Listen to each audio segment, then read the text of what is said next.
Magandang oras mga kababayan, mga ka-Golden Boy. Ito yung sinabi ko na video na magpapakita kung saan ang China ay hinuhulaan na babagsak na ito 5 years to 10 years from now. Bakit kaya? Well, atin muna panoorin ang video bago natin ito bigyan ng reaksyon. The end of the modern Chinese state is near. The People's Republic has 5 years, perhaps 10, before it falls. That's the scenario Gordon G. Chang, an American lawyer, predicted in his 2001 book, The Coming Collapse of China. Since then, many authors, journalists, and analysts have echoed the same message, but until now. Today, the cracks are finally starting to show. The Chinese economy is slowing, youth discontent is skyrocketing, Xi Jinping's grip on power is tightening yet slipping at the same time. Ito ang nangyayari ngayon sa China, mga kababayan. Dahil sa war on tariff, yung tariff war ni Donald Trump na umabot na sa 245% ang pagtaas ng presyo ng mga produkto na papasok sa Amerika. Kaya ang mangyayari ay wala nang bibili. Ngayon, kung ipapasok pa rin ng China, i-import nila ang kanilang produkto, lugi na sila doon dahil na malaki ang kanilang babayaran na taxes. Imagine, 245% na. Kaya walang nagawa si Xi Jinping kundi mag-back up. At ang nangyari, ang kanilang mga industriya doon, ang mga pabrika, ay naroon na lamang nilalangaw na ang kanilang mga produkto at balak nila itong itapon sa India. Ngayon ang India ay hindi rin tatanggap kasi nga napakamura ng produkto ng China at hindi na mabibili ang local products ng India. Kaya walang pupuntahan ng China ngayon .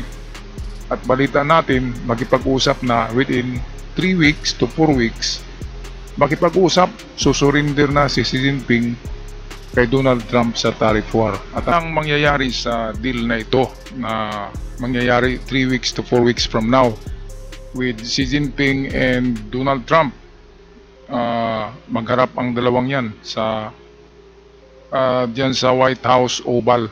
At siguro kasama ang WPS deal na ibigay ni Trump kay Xi Jinping bago niya ibalik ang normal na taripa ng Chinese products na papasok sa Amerika. Okay, patuloy tayo sa ating video. What was once speculation is now unfolding before our very eyes, and this time the fall is real. So ito ang nangyayari ngayon sa China, total chaos. Mga tao wala nang mga trabaho, iyakan na kasi wala nga, nagsasara ng mga kumpanya dahil sa tariff war. Malulugi naman ang kumpanya kung nagbubukas yan tapos yung produkto ay hindi nila ma-deliver sa Amerika dahil napakamahal ng taripa. 245% na. Ayan iyakan He's been raising tariffs on China like a monopoly game, but that tit for tat could be ending. Ayan 245% na. Pero sabi ni Trump hanggang diyan na lang ang taripa na ibibigay niya sa China. Kasi ang China ay tumawag na sa kanya si Xi Jinping, nakipag-usap na at papayag na yata sa deal. Ito ang maganda dahil sigurado kasama ang WPS sa deal na yan, na sasabihin ni Trump na wag nang mangharas sa WPS at ibigay na yan sa Pilipinas. Sigurado isa yan sa sa mga ni Trump, kondisyones kay Xi Jinping para maibalik sa normal ang taripa. Kasi walang magawa ang China . Ang Amerika ang pinakamalaking customer ng China sa kanilang mga pagawaan sa pabrika, sa mga produkto. Ang Amerika ang talagang napakalaki ng maibigay sa China in terms of money. Ay bilyones ang bibili ng Amerika sa China. Pero ang China ay bumibili lang ng kukunti sa Amerika. Kaya yan ang ayaw ni Trump . Kasi tuso ang China. Ang Amerika lang ang bumibili ng malaki, while ang China ay kalahati lang sa binibili ng Amerika ang bibili ng China na produkto sa Amerika.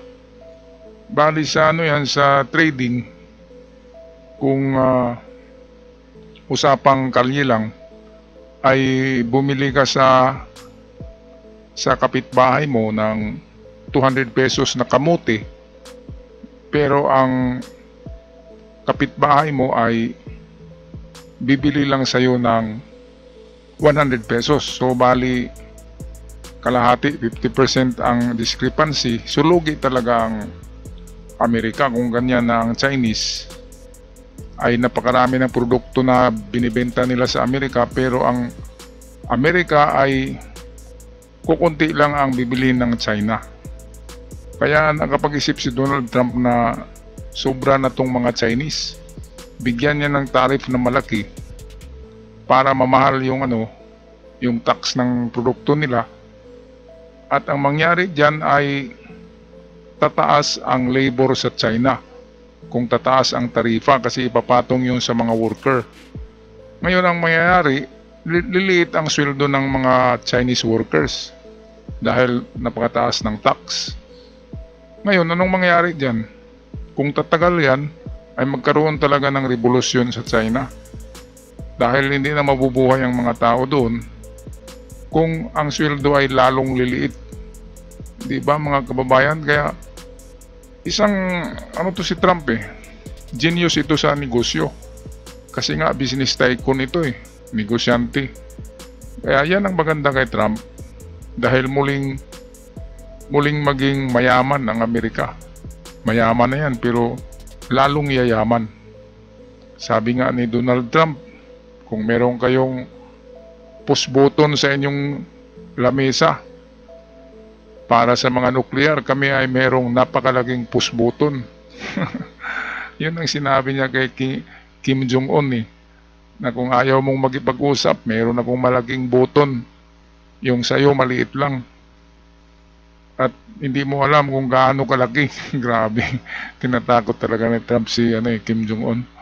Okay, patuloy tayo dito sa ating balita. US President Trump has hinted that he wouldn't go higher than 245%. Well, at a certain point, I don't want them to go higher because at a certain point, you make it where people don't buy. So I may not want to go higher, or I may not want to even go up to that level. I may want to go to less because, you want people to buy. And at a certain point, people aren't going to buy. Not just that, he's also looking for a deal. Trump claims that China has reached out to him for talks, and he says a deal could be struck in weeks. Listen to this. Sir, has he called you directly, President Xi, or reached out? Well, you'd think it was pretty obvious that he has, but we will talk about that soon. It's not that important because, honestly, we're going to have a deal. I believe we're going to have a deal with China. How much time do you think? I would think over the next 3 or 4 weeks, I think maybe the whole thing could be concluded. Ayan, so 3 to 4 weeks na pag-isipan ni Donald Trump ang tawag ng China. Tumawag na si Xi Jinping kay Donald Trump. Ngayon pag-isipan ni Donald Trump at kung pwede ay pag-usapan na nila yan ng personal diyan sa Oval ng Washington. Yung Oval, yung opisina na may Oval arrangement ng upuan na doon din nag-uusap si Zelensky, yung presidente ng Ukraine, at si Donald Trump, kung saan si Zelensky ay pinagalitan ni Donald Trump. Ganyan ka si Donald Trump. Yan ang totoong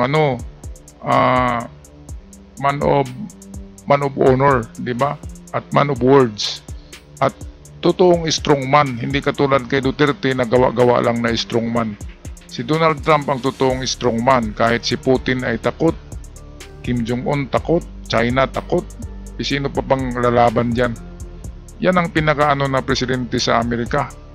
Itong may kasabihan na walk for walk, talk for talk. Ayan, si Donald Trump. Kaya maraming natatakot dyan. Kahit nga presidente ng Iran, takot Diba? Hamas takot sa kanya, Houthi takot, lahat takot. Kaya ito na ang maganda. Dahil baka kasama sa deal na yan, sa peace deal ni Trump ang WPS. Kaya kung masama na yung WPS sa deal, may balik ni Trump sa normal ang tariff ng China, ay tayo ang panalo diyan, tayo. Hindi lang US kundi panalo din ang Pilipinas. Alright, patuloy tayo sa video. 卫生搞完了。 I finished cleaning. My shift is over, and now I'm unemployed. Where can I find a job? There are no orders, and I don't even have money to live on. Ito yung nangyayari ngayon sa mga pabrika, sa mga industriya sa China. Bakante na, wala na. Nag-cleaning na lang sila oh. Wala nang production kasi nga hindi na sila nag-i-export. Hindi na nag-i-export. Paano 245% ang tariff eh. Itataas ang tax ng kanilang produkto at ipapatong yan sa manggagawa. Kaya ang mga manggagawa hindi na rin nagtatrabaho kasi sobrang baba na ng sahod nila. Grabe. Dahil sa tariff war ni Trump, 245%, imagine, pinataas ng 2 times mahigit ang presyo. Kasama na diyan ang tax, kaya wala talagang magawa ang China diyan. Dahil number 1 customer nila ang Amerika. Ngayon, lumapit sila sa India eh. Hindi tumanggap ang India ng deal kasi napakamura daw ng mga goods ng China at hindi na mabibenta yung mismo local products ng India. Okay, so panoorin muna natin tong video sa nangyayari ngayon sa China. Right now, with the tariff war going on, many people in China are losing their jobs. Even business owners aren't spared. 最近大家关注的问题就是 Recently, everyone's talking about the increase in U.S. tariffs. For us in the textile industry, this is really a huge blow. A lot of our clients have either stopped placing orders or canceled them altogether. Things were already bad before, and now it's even more uncertain. With the intense competition going on everywhere, where can small and medium-sized businesses like us go? We have so much production capacity, but we can't sell overseas. If we try to sell in the domestic market, we're crushed by competition. It's like having too many eggs. They go bad before anyone eats them. Ayan, so kahit sa kanila diyan sa local market ay hindi pwedeng magkompetisyon sila kasi magbaba ang mga presyo ay lalong magiging di ba? Kung magkompetisyon sila diyan mismo, yung mga produkto na dapat nandun sa Amerika ay dito na lang nila ibenta sa China. Ang mangyari ay magbabaan sila. Competition, magbabaan, magdadive ng presyo. So ang mangyayari ay buena mano. Ang ibig sabihin, buena mano, tabla-tabla na. So anong profit ng diyan? Anong profit ng may-ari, di ba? Ng kumpanya. Wala na siya, wala nang profit, kaya patigil niya ang operation. Ngayon, kung matigil ang operation ng isang buwan, ay magugutom talaga ang mga tao. At kapag nangyari yan, ay kakainin ng mga tao yang si Xi Jinping kasama yung kanyang mga opisyal dyan na nagpalaki lang ng tiyan. Kakainin sila, mangyayari yung nangyayari sa panahon ng the last emperor of China, si Emperor Xi Huangdi, ay binitay ng mga tao dahil sa yung pera ng China ay pinagawa lang ng palasyo, tsaka pinagawa ng underground city. Yung may mga 2,000 ka rebulto ng mga sundalo.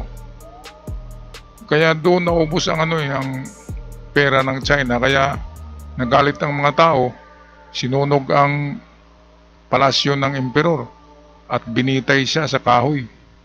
Kaya yan ang mangyayari kay Xi Jinping. Kapag hindi siya bababa sa pwesto at pinahirapan niya ang mga Chinese, ang mangyayari, mayroon talagang revolusyon. Pati yung mga general niya, mag-revolt yun. May mutiny na mangyayari. Lalo na kapag atakihin nilang Taiwan.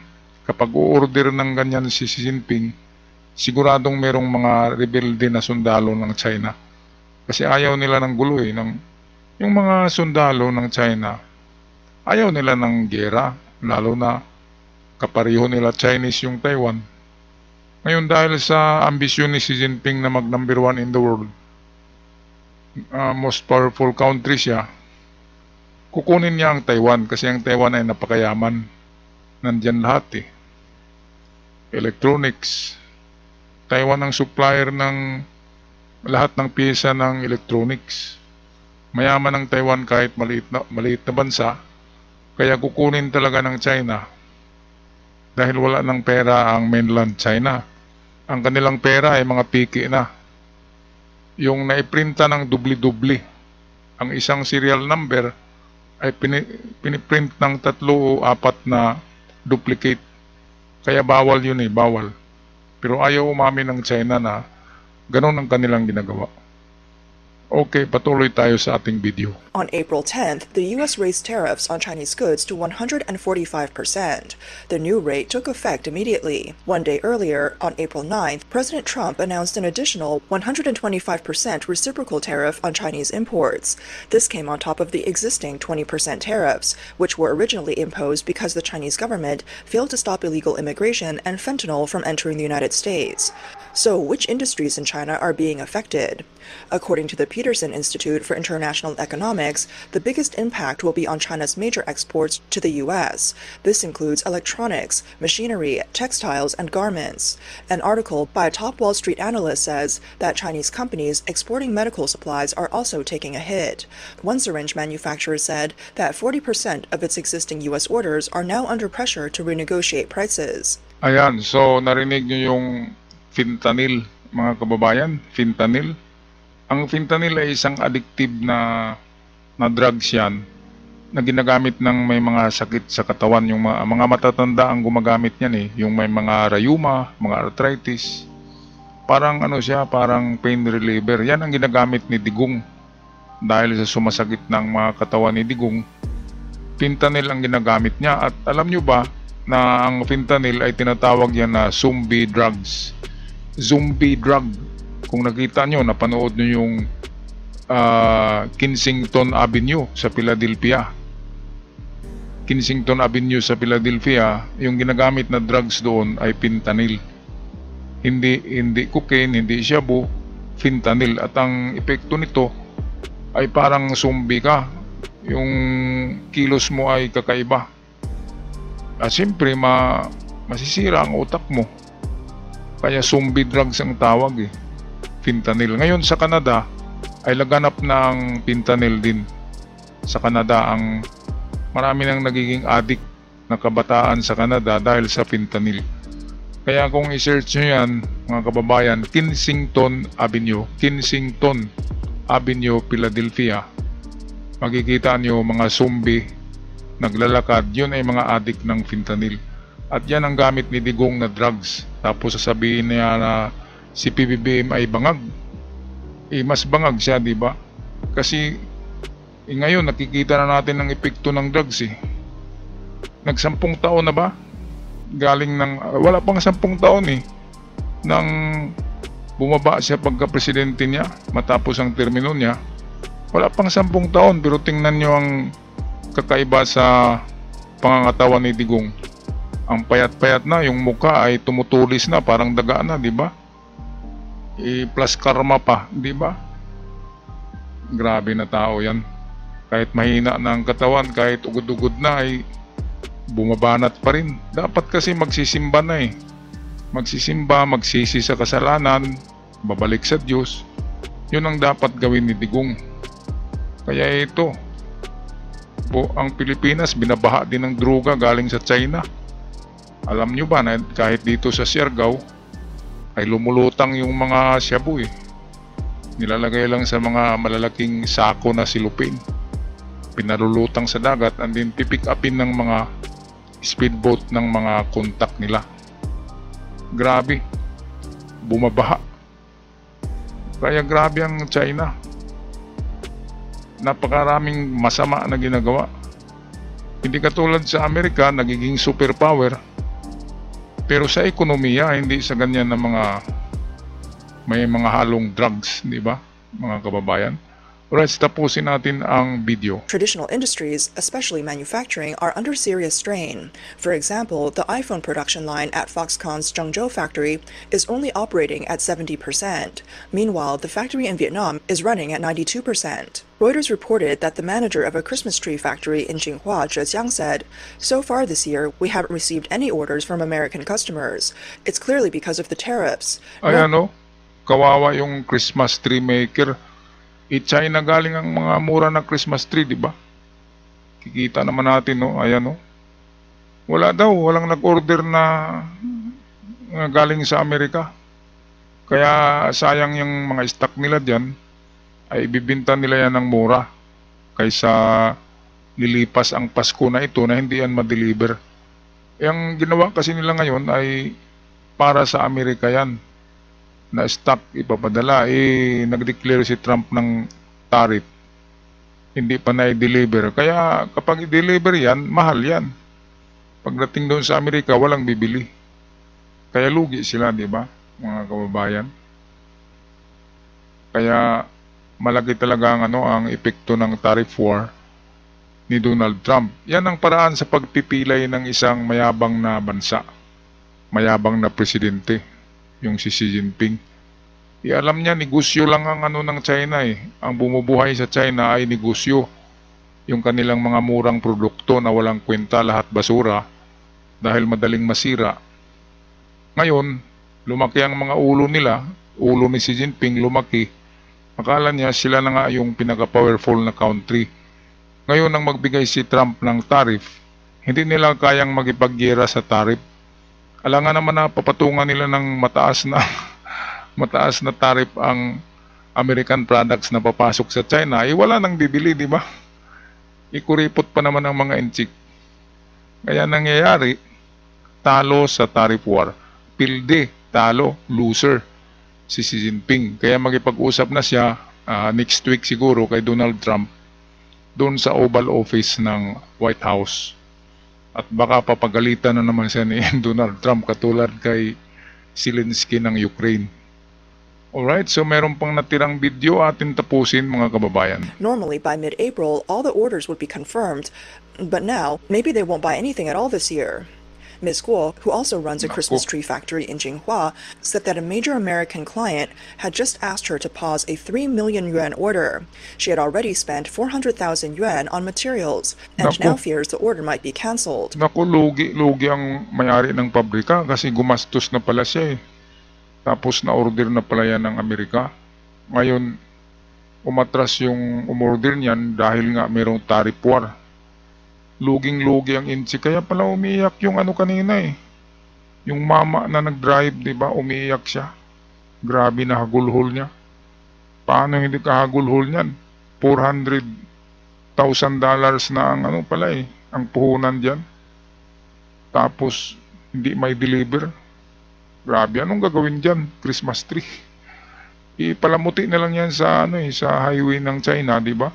Ilalagay sa lahat ng bahay sa front, sa gate, libre, di ba? Libre na lang. Ay nako, kawawang Kaya kung ako ang mga businessman diyan, ay dapat gagawa sila ng diyan, ng revolusyon or kudita, di ba? Ikudita si Xi Jinping. Sobrang-sobra na yung si Xi Jinping na yan. Naapektuhan ng buhay nila dahil sa kagaguhan ng presidente na yan. Kahit sa tariff war ay makipaggera, wala namang magawa. Kaya ito, babalik sa mga sa mga negosyante. Okay lang kung si Xi Jinping ang may puhunan diyan. Puhunan niya ng negosyante, kaya lugi. Lugi sila. Kawawa. Okay, balik tayo sa video. Which could deal another serious blow to her business. Ms. Guo said, "People like me and my peers depend on U.S. orders to survive. These steep tariffs from the U.S. are going to affect a lot of people, and no one can escape it. Losing the U.S. market will definitely cost a lot of people their jobs." According to a Caixin report on April 10th, nearly half the cargo ships docked at the Yangshan and Waigaoqiao ports in Shanghai on April 7th and 8th were headed to the U.S. Many of them had rushed over from the U.S. hoping to load up and head back before the new tariffs kicked in. But after Trump's announcement on April 9th, raising the tariffs to 125%, there were almost no ships heading to the U.S. at Shanghai's port on the next day. Ayan, so dito tayo magtapos. Grabe 125 pa yun na 125% tariff pa. Wala na daw bumabalik sa Amerika ng mga cargo vessels. Dahil mataas na ang tariff na 125 bali 100% plus 25. Ngayon, 245 na ay talagang wala na. Wala nang magbibiyahe pa na barko para magdala doon ng produkto, hindi nila kaya ang taripa na yan. Ang taripa ay mga taxes yan eh. Kaya ang taas-taas ng tax, 245%, bali ang laki-laki. Ngayon lang ako nakarinig ng ganyang kalaki na tax eh. Kaya genius talaga si Trump at walang kaba kapag gagawa ng deklarasyon, di ba? Walang kaba. Grabe pag sabihin niya, bumbahin ko kayo, bubumbahin ka agad eh. Yang si Kim Jong-un, kung hindi yan magipag-pistok kay Donald Trump, bubumbahin talaga yan kasi ang laki ng ulo, mayabang pa. Imukha namang tidibir, di ba, ang taba-taba, tapos ang laki ng ulo, laki ng tiyan. Ngayon yung Iran, di ba, kapag magmatigas pa rin yung Iran na yan, ay talagang bubumbahin yan at katapusan na rin ng Iran. Lahat ng diyan na matigas na ulo. Hindi naman kagad mangbomba si Trump. Bibigyan niya muna ng deal. Mag-usap muna at kung talagang matigas, meron nga siyang pinakamalaking push button eh sa buong mundo. Amerika ang mayroong pinakamalaki na push button at pinakamalakas na pasabog. The mother of all bomb ay nariyan sa Amerika, hindi sa Russia, hindi sa China. Okay, so paki-comment sa inyong mga comment, mga kababayan, sa ating comment section kung ano ang masasabi nyo sa tariff war. Panalo ang Pilipinas dito kapag susurinder ang China sa Amerika, kasama na rin may surrender niyan ang WPS. Alright, so ako'y magpaalam na at sa mga bago pa lamang sa channel, huwag kalimutan mag-subscribe para palagi kayong updated at malaking tulong para sa akin at sa ating mga kababayan. Hanggang sa muli, paalam!